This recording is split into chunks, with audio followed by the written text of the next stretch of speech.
So I'm going to talk about 5 essential albums as I was growing up as a teenager. And in 1964, I was 13 years old, and this album came out, Beatlemania with the Beatles, and this is a Canadian issue. And it was like a rude awakening, a great rude awakening to music and really the world, because before that, there was basically no music, for me anyways.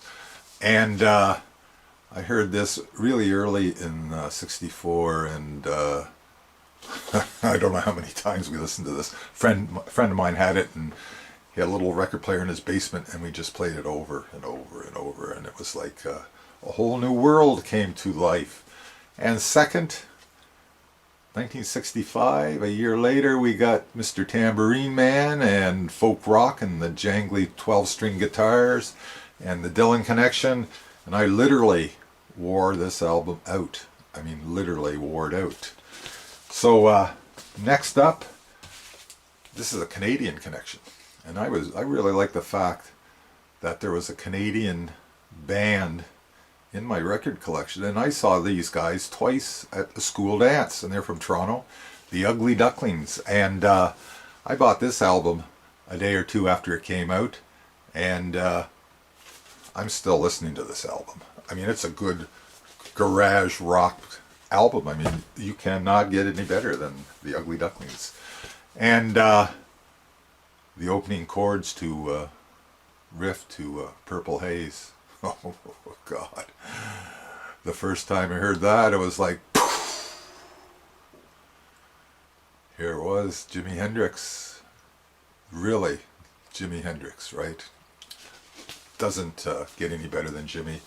He's not my favorite guitar player, but he certainly is the best, by far. And then we get into, I heard this album on this local station in Kingston, Ontario, where I grew up. And there was every night, I think it was maybe 10 o'clock at night, they played a whole album.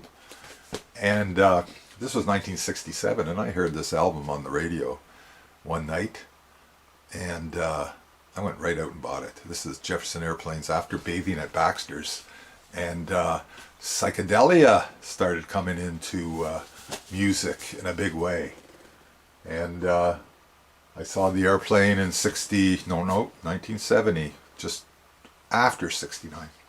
So one of my favorite groups of all times, Jefferson Airplane, and psychedelia started happening.